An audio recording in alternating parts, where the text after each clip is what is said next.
This is Christian Book Blurb, brought to you by author and songwriter Matt McChlery. Get a behind-the-scenes glimpse into the lives of some of your favourite Christian authors, hear about their books and faith. Also, why not check out my website, mattmcclery.com. This episode is sponsored by Sarah Grace Publishing. To go and visit their website, sarahgracepublishing.com. Hello and welcome to this episode of the Christian Book Blurb podcast, where we like to encourage you in your discipleship one book at a time as we meet some amazing Christian authors and learn about their books, their lives, and their faith. I'm your host, Matt McChlery. Thanks for joining me today. And on today's show, I'm going to be chatting with the author, Joanne Gilchrist. Hi, Joanne. Hi, Matt. Really excited to be here. Oh, thank you so much for joining me. It's great. I haven't had children's authors on the show for quite a while, and it's like the buses. Now I've had two or three, all sort of fairly close together, but it's really good to have you. It's great. How did your foray into writing begin? Well, I imagine, like many authors out there, it probably started at a very, very young age. My dad had a Amstrad computer, and I was born in the 80s, so we were quite advanced technically that we had this computer, and it had a software, I guess, on it that was a word processor, and you had to put like a special B in front of characters and then a special B afterwards to make it bold. Like, it was really, really, I guess, prehistoric in terms of computers. Yeah. But that was where I started writing poetry. It was on my dad's Amstrad computer. And I loved to write as a child. I always wanted to be just like Enid Blyton. But it sort of wore off as I got older. I think I didn't have a great experience in secondary school. I went to a grammar school, and suddenly, instead of being like the best at English, I was just mediocre, which wasn't very motivating. And as a young adult, I remember thinking, I just don't really have anything to say. And so I didn't really write, and I pursued other avenues. I did a degree in PR, and I joined YWAM as a missionary and did communications and that sort of thing. But then about 10 years ago, I went through quite a difficult period in my life, and I was in church one day, and I was, when you are singing worship songs and you're in such a tough place that you're just like crying as you're singing. It was one of those days. I think we were singing 10,000 Reasons, and I was just sobbing. And I could say a friend, I mean, a kid I grew up with, but I don't really know very well, came up to me afterwards and just said, I've got a word for you. And the word was that these dry bones will live again. And it was such a meaningful word to me at the time, because I did feel like a pack of dry bones, wondering if God, was ever going to use me again, or if I was ever going to be the person who I used to be again. And so when the opportunity came to write, when God started to speak to me about writing again, I felt like, yeah, that's a dry bone. That's something that I used to be good at as a kid, that I used to love, and I used to write all the time. And I haven't for a really long time. It's very definitely a pack of dry bones. And I think God is saying it's time to write again. So I started writing. Yeah. I remember when I was really young. This is dating both of us, isn't it? We had a computer, but it was one of those BBC micros with like sort of that greenish kind of screen on it. Yes, and different shades of green. Yes, and the printer had sort of these perforated holes on either side of the paper, and I don't think it used ink, or it had like an ink ribbon, I think, and then it kind of punctured holes through the sheet. Anyway, very, very, very, very ancient these days. You see them in museums these days. I mean, some of the stuff we had as kids, it's a bit worrying, really. That ages you, doesn't it, when you go to a museum? And you're one of the exhibits. Yeah, I know. Anyway, good. So since you started writing again, what titles have you written since then? Because I know there are several now. Yes. Well, I started with two ideas that were quite different. The first was a children's devotional based on the character of God, which is something I used to really enjoy studying and teaching about when I was with YWAM. And then the other is a book called Looking for Love, which was my testimony of when I was a single female Christian and very dissatisfied with my single status, and some of the things that God did in my heart, transformation really that he did in my heart and in my life during those single years, bringing me to a place of wholeness and I guess satisfaction in him, which is not a small achievement. So I had these two very, very different books, almost like twins, like I had twins at the time. And I suppose one, for a while, the Looking for Love book took up most of my time, and the children's devotional was just a little thing. But over time, the children's devotionals become bigger and bigger and bigger and become the main thing. And it became an app and now a series of books. And the Looking for Love is just this book I wrote once upon a time, is sort of in this bit of history now.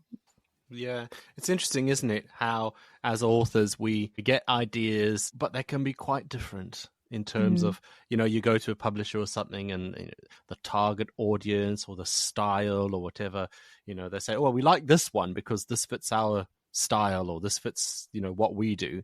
But the other one is like, oh, well, no, we don't do children's books, or oh, we don't do books for adults, or, whatever it is. Yeah. So you end up kind of traipsing all around the place, finding different people who actually are interested in that little bit of thing that you do. Anyway, so with the two different audiences with those books, do you still write books for adults, or is it mostly child focused these days? It's mostly child focused, but I always have the adults in the child's life in mind, whether that be parents or grandparents or children's workers or teachers.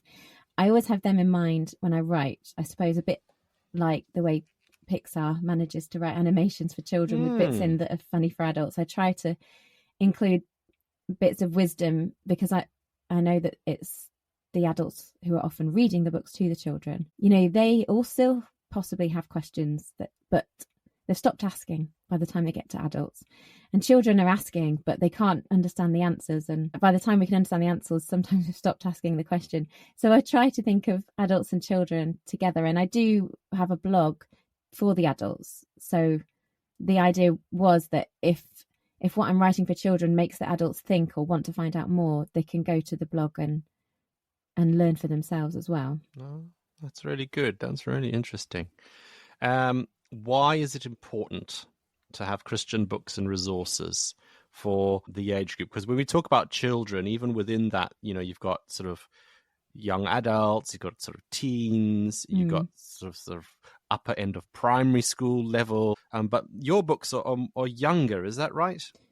Yes, when it comes to children, it's quite it is quite specific. A book for toddlers is very different to a book for picture books. I've written mostly picture books, which I guess are 4 to 8 year olds, and a book for a 9-year-old plus is quite different again, and a book for 12-year-old plus is quite different.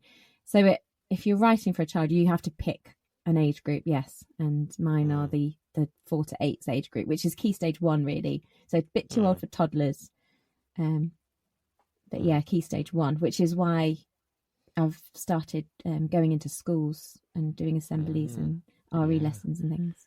I'm looking forward to chatting about that a bit later. But why is this age group important to have Christian books and resources for?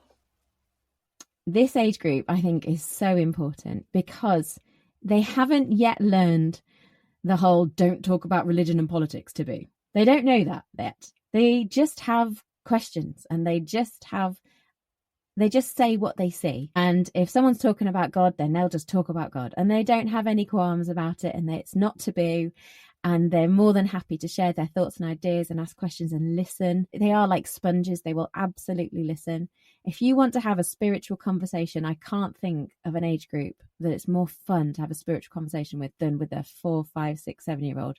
They're just delightful. They are open to it.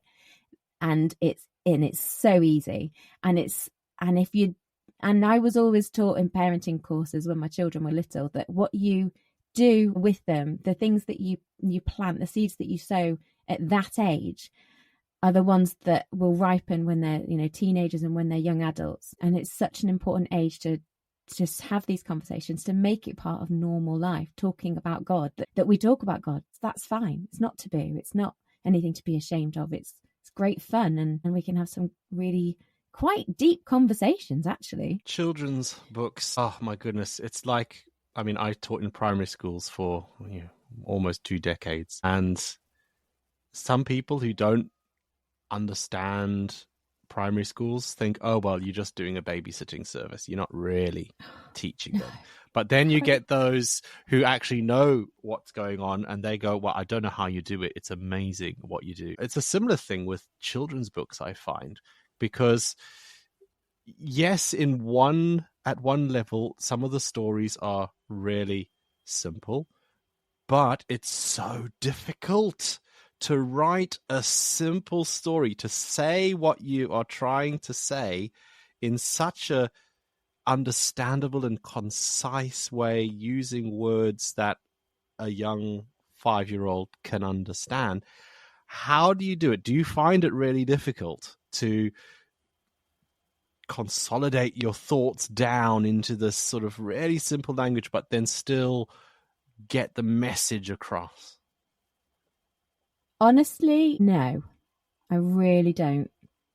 I find it comes quite easily, quite naturally. I find. Wow, well done. I just think it must be part of a gift that God's given. I find it difficult to get like the meter right and the right, like I spend hours and hours and hours trying to make sure that the meter is right, with poetry and right, because it's all in rhyme. It's all rhyming, sort of almost Julia Donaldson type, sort of da da da da kind of. It flows and has a rhythm and a pattern. Yes, and I have to say that I've probably worked harder on this book in terms of getting that right than on any of the others, which is, I think, why each book is better, and it makes me want to go back and redo all the first ones to do a better job. But putting the ideas, I think I'm quite a concrete thinker. I'm not sort of very symbol intuitive, I'm quite literal, and I'm quite concrete, and I think children are like that at that age, so I maybe I just have the mind of a child. No, it's amazing what you do, because I've read books aimed at children from a couple of different authors. I won't say who they are, but you think to yourself, you read the book, you think, my goodness me, you can see that the book is clearly aimed at a 7-year-old or maybe an 8-year-old, but the way it's written, the words being used, huge, big, chunky paragraphs and all sorts of things. And you're thinking, my goodness, a 12-year-old might even struggle to read this. As an adult, I've got through to the second page and I'm losing the will to carry on reading it. And, it's really difficult. Some people give it a go, but man, you've got to have that ability.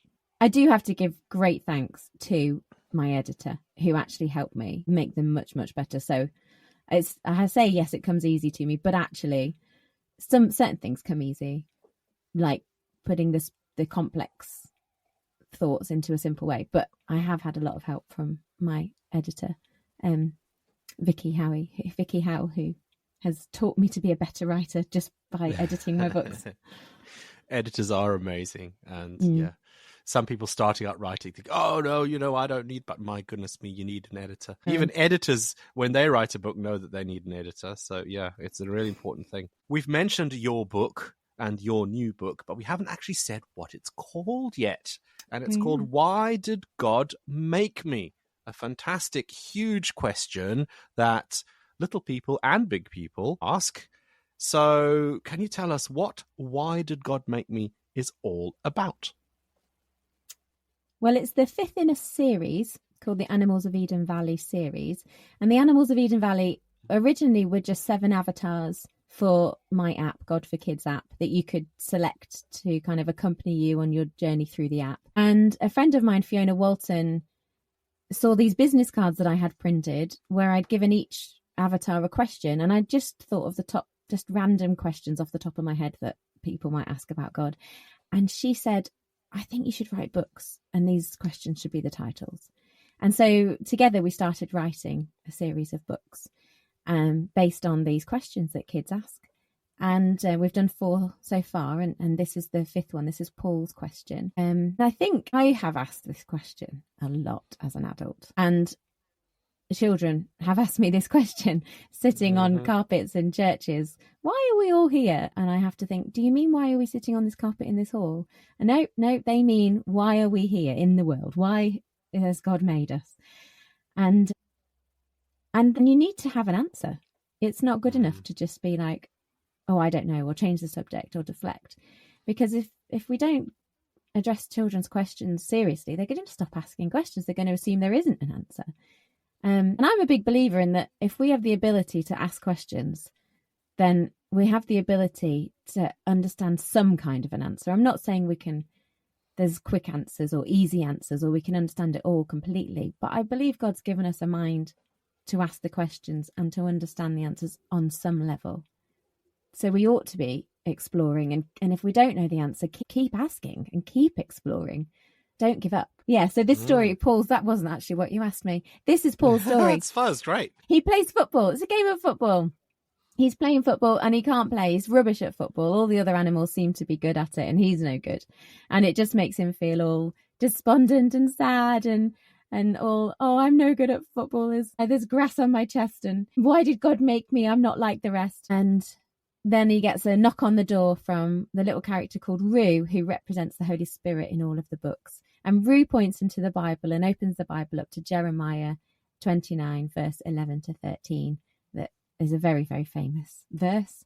And then I sort of have that in rhyme. God knows you and loves you inside you and out. He made you on purpose, of that there's no doubt. And it gives him the confidence to try again. So he's like, right, okay. If God loves me, he's got a good purpose. Let's give it another go. And he turns up to the football pitch and all of the animals are it's in chaos. One's got a black eye, one's hiding. So the others are cross, another one's crying. It's all gone to pot because they didn't have a referee. And that's where Paul finds his place. He's like, well, I'm not very good at football, but I am good at keeping the peace and I am good at listening. And he finds his place as the team's referee and he pulls them together. And without him, they can't do what they're meant to do. They can't use their skills. They can't play a game of football. But with him, all taking their own place, they can play a game. So I guess it's about finding your place in unexpected when it might not be what you expect. And that's been my experience, I suppose, in life. No, that's really good.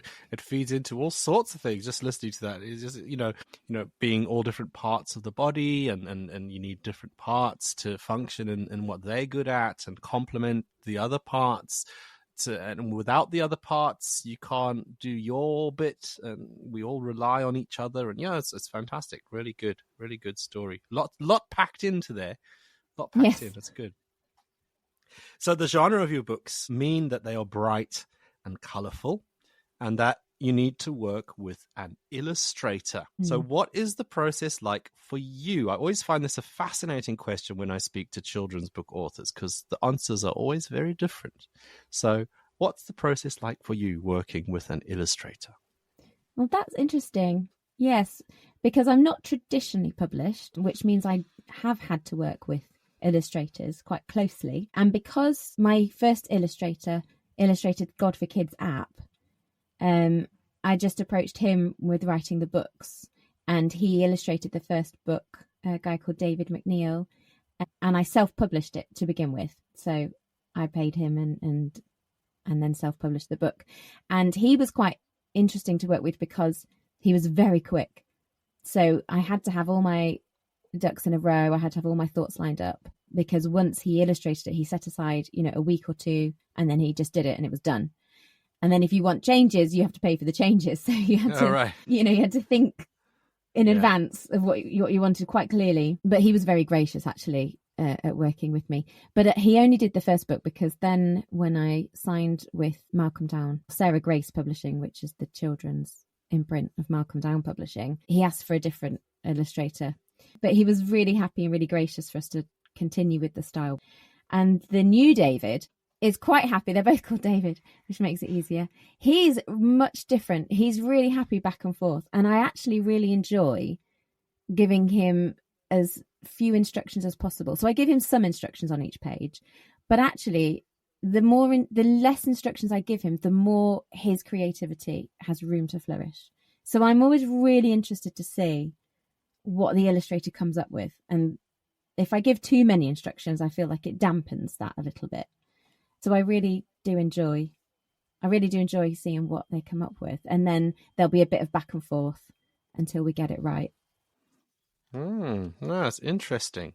In preparing for this interview, I had a little look at your website, and there's a lot going on. So tell me about Ruach Resources and the God for Kids app. Why have you made an app and not just stuck with the books? What else does the app give you that the books don't? Well, I started the app because I realized I would reach a lot more children that way. It was difficult finding a Christian publisher in the UK who would publish a children's devotional to begin with. There were very few who would. And I realized it would have a very limited reach. I can't even remember which friend it was who said to me, why not an app? So I did some research into that, and we had some savings from a sale of our house when we left New Zealand, and we just felt that it was right to invest that into creating an app. But what I didn't know is that an app is not like a book. Once it's published, once it's out there, that's not the end. It's not done. It's just the beginning, yeah. Yeah. And I know that when you write a book, that's the beginning of the marketing and selling and promoting process. But with an app, it never ends. It constantly needs improvements and upgrades and testing and adjustments and new content. It just needs constant investment all the time. It's a business. And it got to the point where it needed to be bigger than just me. It wasn't enough to just be operating on my own as a sole trader. That wasn't healthy. It wasn't fun. And so I started making some partnerships. I made a partnership with another app called Sun School, and their tech team do all of my tech support now, which is amazing. But then I also just formed a charity, which I really ummed and ahed about for years and years and years, because I thought this is such a big step, forming a charity, and I don't know if I can do it. I've never done it before. I don't know what to do. I don't know what I'm doing. And then when I finally had some help from the Lions, which is an organization that champions Christian entrepreneurs, they helped me form the charity. And the acceptance letter from the Charity Commission was the fastest that this chap at the Lions had ever seen. And he started about 40 charities. And he said this one came through quicker than any he's ever seen before. I think within 10 days, we had an email saying, yep, you're a charity. And he said sometimes that process can take months and months and months. And it was a real confirmation from God that this was the right thing to do, was to start a charity. That didn't mean I knew what I was doing. So it's been nearly 3 years. When do we ever know what we're doing? Yeah, exactly. So I'm very much learning on the job. And I've got a fantastic chair of trustees now who's really helping me to just take it to that next level. But for me, it's very much a step-by-step learning on the way. Yeah. And so what does the app have on it? So it's got devotional materials. What does that look like? Yeah, it's quite different to the books. It's completely different material to the books. I keep thinking I ought to publish the book version of what's on the app at some point, but I haven't had time. Yeah, it's a devotional based on the character of God, and there's 4 adventures. One's an introduction to God, and then the other 3 are based around the Trinity. So one is based around Father characteristics, Jesus characteristics, and Holy Spirit characteristics.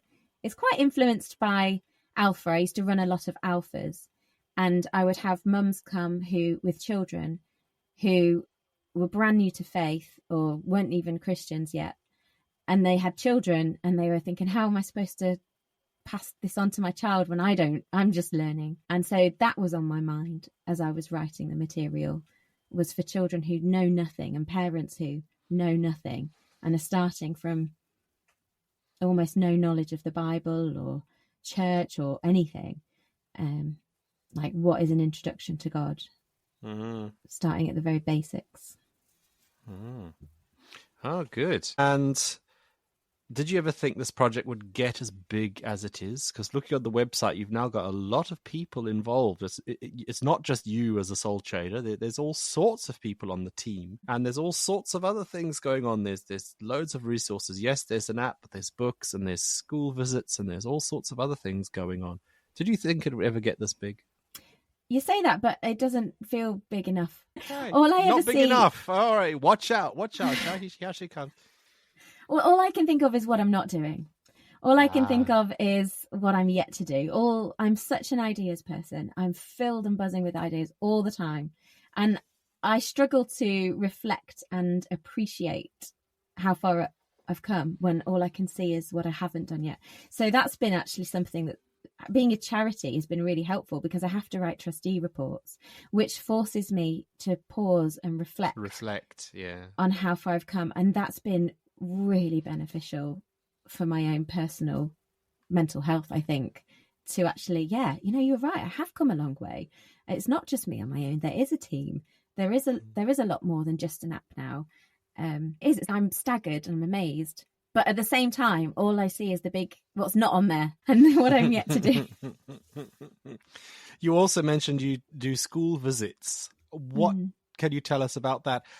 What do they look like? And if someone in a school is interested in getting in touch, how do they reach out?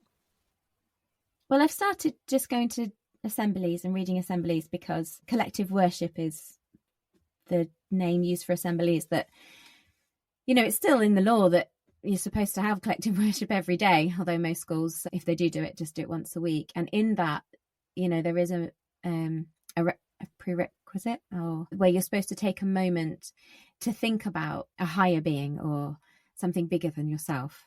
So it's a really great opportunity to read a book to them, and then just give children a few moments to just sit and reflect and think about what the message of the book sort of might mean to them. And I didn't really look for this privilege, because it's quite scary, actually, I think, going into schools. But it's been really helpful, because otherwise I'm just sat in an office thinking of ideas, whereas actually, face to face with children, watching their reactions, listening to their questions is just amazing. And I've started, one school asked me to come and run a prayer club every Friday break time. And it's just that actual contact with children other than my own is inspiring and wonderful and still scary, I have to say.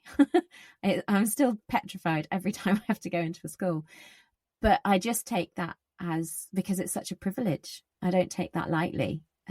Each one of those children, is a unique person made in the image of God, with thoughts and feelings and their own journey that they're on. And I just feel so privileged to be able to read my stories to them. So if a school wants to book me, they just have to go to the website, godforkidsapp.com, and send me an email, and we'll sort something out. Yeah, great. Wonderful. And just before the break, if there are any parents or grandparents listening to this podcast and they would like to talk with their children about faith but don't quite know where to begin, what advice would you give to them?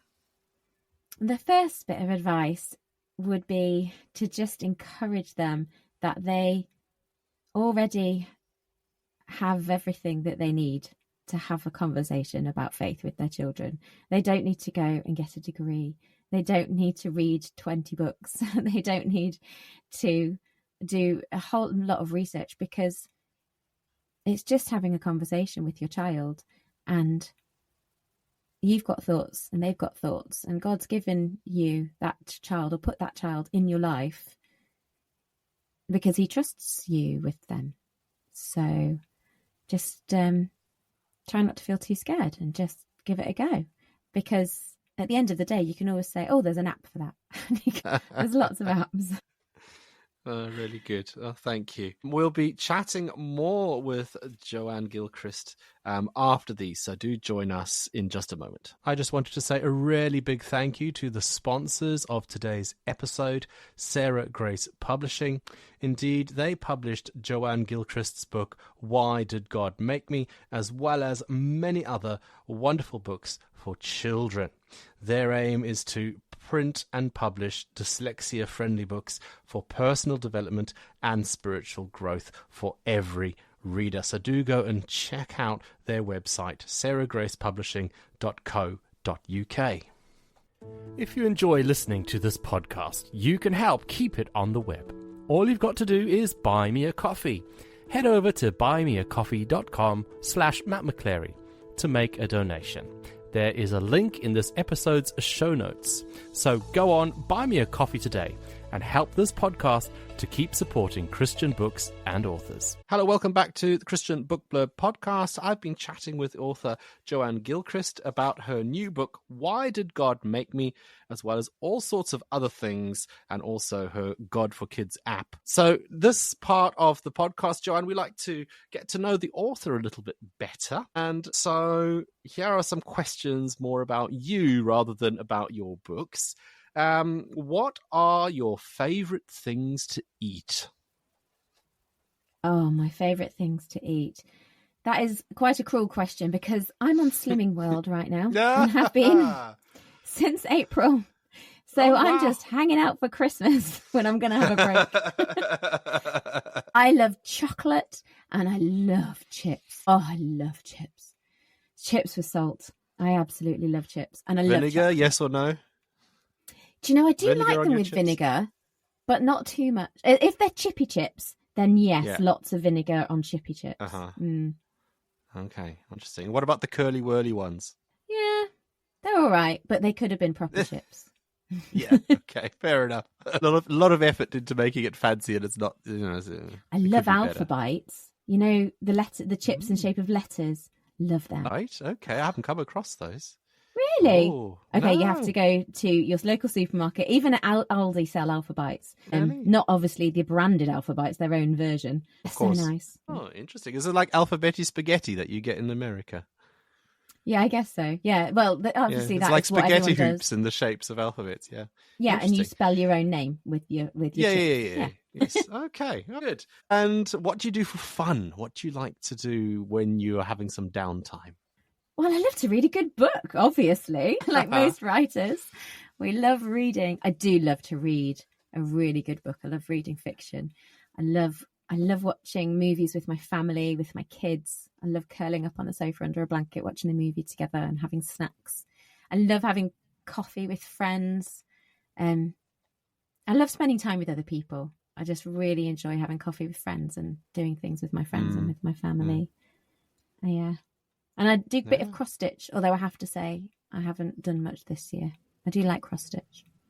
Okay, nice, good. And we've spoken quite a bit about the charity and the app and writing and things. Does that take up most of your time? Yes. So when I first started, I was very much full-time mum with a 5-year-old and a 3-year-old. And basically anytime my kids are in school, I'm working on it. Yeah. And so I'm still part-time officially, about 30 hours a week. But anytime they're in school, I'm getting on with it. And more now, to be honest, because of there's quite a lot of weekend after school work. But I try to keep that to a minimum because my family's still my main thing. Because you're a writer of children's books, I do ask this to some of the other authors as well and get some mixed responses, but I feel I'm obligated to ask this question to children's authors in particular. If you were a cartoon character, who would you be and why? Okay, there's a lot of cartoon characters out there. I feel like Roger Rabbit comes to mind. You know Roger Rabbit, and he's married to Jessica Rabbit. And I just think I would want to be Jessica Rabbit. I would want to be this cool, beautiful, stunning person who's like belle of the ball and everyone thinks is amazing. But in reality, I'm probably the annoying, loud-mouthed one who keeps messing up and getting into trouble. But when you really get to know him, when you really get, he's the lovable hero of his own story. So I feel like that's probably more like me. Wonderful, wonderful. Thank you. What is the Holy Spirit saying to you in your life at the moment? Wow, from the ridiculous to the sublime, in one question. Indeed. I actually feel like the Holy Spirit has been really challenging me over a number of years to just step up and own it, to step into what he's called me to do. I have spent many, many years saying actively on a daily basis, I can't do this, God. What you're asking me to do, I can't do it, and it's too much. And sometimes not just saying it, but screaming it out loud at the top of my voice. And I feel like God is getting me into a place where that's just not, I am doing it. I have done it. This is where he's put me here in this place doing this thing for a reason, and I need to embrace it and own it and step into it. And that's really difficult. It's really difficult to do, especially, I think, as a Christian. Possibly from what I've heard, it might even be a female thing, but I don't know for sure. But we just have this inclination to say, well, I will decrease so that he may increase. In actual fact, like, God has made us to be a light to the world and to set that light on a hill. And he says, why would you put a basket over the light? That's not what he wants us to do. If he's given you a message to say, or he's given you a role to play, he wants you to do it wholeheartedly and be that shining light for him. And that's really difficult to do, especially in the world we live in, where it just seems like one wrong tweet can rain a whole heap of trouble on you if you're not careful. It can be quite scary to stick your head above the parapet and to let your light shine. I think it's scary, but I think it's a false humility to not do that. And you know the story of the boy and the mole and the horse and that one. Yeah. There's Charlie a bit, Mackesy. Yeah, there's a bit in there where the horse says, "I can fly, but I've hid my wings because people were jealous of me." But if he didn't say that, they all would have, they would never have reached their destination and they would have died in the cold. When he finally owned the fact that he's been given wings to fly, and he's been given there's a responsibility actually that comes with that. And I feel like that's something God's been saying to me, that I've given you wings to fly. Stop hiding them, own it. And actually there's a responsibility that comes with that, because he's given you a gift, and there's a responsibility to use that gift for his glory and not to hide it. And I say this in all trepidation because it's scary, but it's very much what he's been saying to me. Wonderful. Thank you for sharing that with us. Have you got anything coming up soon? I know you've just released Why Did God Make Me? But, it doesn't have to be books. It can be other projects or other things just about to happen on the app or anything like that. Anything coming up soonish? Well, we've actually just released translations into German and Serbian and Hungarian and Ukrainian and I think Russian in the app. Wow. We've just released which we've been working on for years, and they're not perfect yet. So we've released it so that we can test it and get some feedback on them. So that's kind of an ongoing thing. At the moment, I'm not writing anything new. I'm just focusing on trying to get the charity to a point where we can actually hire more people. And for me personally, the big thing on my horizon is I'm taking a trip back to New Zealand next year, which is where I used to live, and it's where 2 of my children were born. So in my mind, I'm trying not to do too much next year, because I know I'm going to have a month in New Zealand, which I'm really excited about, going back and seeing all my friends. Sounds good. And where can we find you, Joanne? If people want to get in touch with you, or if they want to follow you on social media, or if they want to buy a book, where can they do that? The best place is godforkidsapp.com, because all of the sales through that website, all the money goes back into the charity, which goes into creating new resources, including the app and including other digital and printed resources. And so that is the best place to go. Obviously, you can buy our books on Amazon and on Eden, and maybe at some point there's secondhand ones floating around the place too. But if you buy them from on our website, then it really helps. It's a massive support to the charity and helps us to continue creating new resources and taking them into schools and churches. Great. So I'll put a link to the God for Kids app website in this episode's show notes. So you just need to click on that and it'll take you over there. Where can people get the God for Kids app? In their app store on their phones? Yes, the App Store and Google Play. That would be great. So hopefully you'll get a few more downloads of your app after this goes up. We'll wait and see. Yeah, good. So thank you. Thank you so much for joining us, Joanne. It's been great chatting with you. Thank you. It's been really good chatting to you.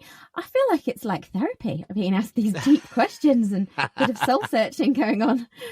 No, it's been fantastic. Thank you for being with us.